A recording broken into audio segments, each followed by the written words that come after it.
इस वीडियो को लाइक करें, हमारे चैनल को सब्सक्राइब कर बेल आइकन। शॉर्ट नेम और इसकी कैपेसिटी, ठीक है, ये सब हम इसमें डिस्कस करेंगे इस टेबल में। ठीक है, तो इस टेबल को डिस्कस करते हैं। देखिए, सबसे पहले यहाँ लिखा है एक बिट, जिसको शॉर्ट में क्या दर्शाते हैं, बी से दर्शाते हैं। ठीक है, इसको क्या रखना, शॉर्ट नेम में बी। और इसमें कैपेसिटी क्या होती है, 0 या 1 होती है, जिसको ऑन या ऑफ बोलते हैं। ठीक है, इसको क्या रखना, 0 या 1 बिट को। ठीक है, उसके बाद होता है निबल।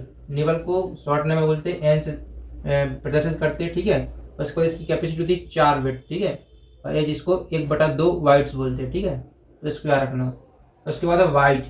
वाइट को 20 से डिनोट करते हैं। ठीक है, और उसके बाद इसकी कैपेसिटी होती है 8 बिट्स। ठीक है, ये बिट्स है, ये वाला, जैसे एक बिट्स में इतना 0 1 होते थे। ठीक है, तो इसको याद रखना, यानी कि 1 बाइट बराबर 8 बिट्स, ये याद रखना। ठीक है, उसके बाद वर्ड को छोड़ देंगे, एक कॉम्बिनेशन ऑफ बिट्स होता है, इसको छोड़ देंगे। ठीक है, उसके बाद किलो बाइट, इसको डिनोट करते हैं KB से। ठीक है, याद रखना।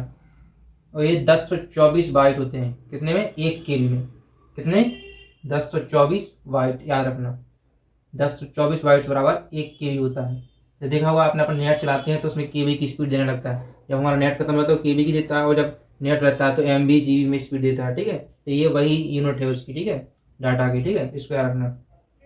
अब देखिए MB, यानी कि 1 MB में कितने, 1024 किलो बाइट होते हैं, याद रखना। 1024 किलो बाइट या 2 की पावर 20 बाइट्स, जिसको 1 मिलियन बाइट्स बोलते हैं। ठीक है, तो इसको याद रखना। उसके बाद है गीगा बाइट, यानी कि 1 GB में, 1 GB में कितने, 1024 MB होते हैं। ठीक है, और 2 की पावर 30 बाइट्स होते हैं, जिसको 1 बिलियन बाइट्स बोलते हैं। ठीक है, तो इसको याद रखना। ऐसे अपन को याद रखना, क्योंकि ये ऐसे एग्जाम में बहुत ज़्यादा आते हैं। कई बार एग्जाम में जाता है कि ऐसा आएगा कि 1 पेटाबाइट्स बराबर कितने TB होते हैं, तो 1024 TB होते हैं। या फिर कितने बाई पावर होते हैं, तो 2 की घात 50 पावर बाइट्स होते हैं इसमें। ठीक है, तो ऐसा आ जाता है एग्जाम में, तो अपन को ये याद रखना। ठीक है, केवल इनको यह याद रखना कि कितने GB में कितने MB है, कितने TB में कितने GB है, कितने PB में कितने TB है, ऐसे याद रखना। ठीक है, फिर हमने GB तक देख लिया, तो अब हम देखेंगे टेराबाइट। 1 टेराबाइट कितने होते हैं, 1024 GB होते हैं। ठीक है, और 2 की पावर 40 बाइट्स होते हैं, और 1 ट्रिलियन बाइट्स होते हैं इसमें। अगर उसकी बात की जाए बाइट्स की, तो 1 ट्रिलियन बाइट्स होते हैं इसमें। ठीक है, तो 2 की पावर 40 बाइट्स या 1024 GB होते हैं। ठीक है, तो इसको याद रखना। GB को बोलते हैं गीगाबाइट। ठीक है, याद रखना। उसके बाद है पेटाबाइट्स। 1 PB में कितने, 1024 TB होते हैं। ठीक है, तो 2 की पावर 50 बाइट्स होते हैं, तो इसको याद रखना। उसके बाद है एक्साबाइट। एक्साबाइट में कितने, 1 एक्साबाइट में होते हैं 1024 PB, यानी कि पेटाबाइट। ठीक है, और 2 की पावर 60 बाइट्स होते हैं। ठीक है, तो इसको याद रखना। उसके बाद है जेटाबाइट।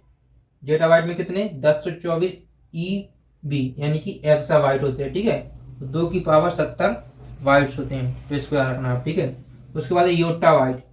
ये सबसे बड़ी यूनिट मानी जाती है मेमोरी की। ठीक है, तो इसको याद रखना, योटाबाइट। इसमें कितने, 1024 ZB, मतलब जोटाबाइट होते हैं। ठीक है, तो इसको याद रखना।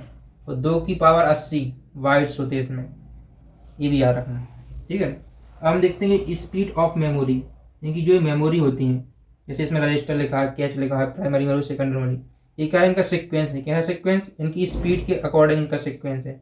ये सबसे ज़्यादा स्पीड कितने में होती है, रजिस्टर में होती है। उसके बाद कैश मेमोरी में होती है, जिसको कैश मेमोरी बोलते हैं। उसके बाद फिर प्राइमरी मेमोरी, उसके बाद सेकेंडरी मेमोरी। ये इनकी स्पीड्स ऑफ मेमोरी, यानी कि जो कंप्यूटर में जो स्पीड के अकॉर्डिंग जो मेमोरी होती है, उनके नाम है। ठीक है, तो उनके सीक्वेंस याद रखना, रजिस्टर, कैच, प्राइमरी मेमोरी, उसके बाद सेकेंडरी मेमोरी। तो ये थी मेमोरी। इसके पहले मैंने आपको ये register, catch, primary memory, secondary memory, RAM ROM सब पढ़ाया था, तो आप इसके पहले वाला वीडियो जरूर देखिएगा एक बार। चलिए, तो आज के लिए इतना ही, धन्यवाद।